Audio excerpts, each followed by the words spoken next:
pagkatao ko. Wala kang karapatan na maliitin ako!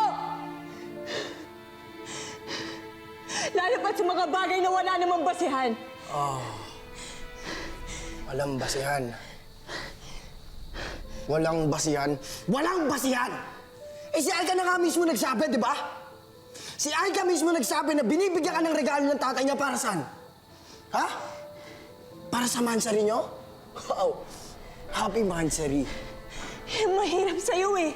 Kung kanino ka nakikinig. Hindi, Hope. Hindi. Kasi ang alam ko noon, lagi kitang pinagtatanggol at nililigtas. Kasi ano? Kasi akala ko mabait ka.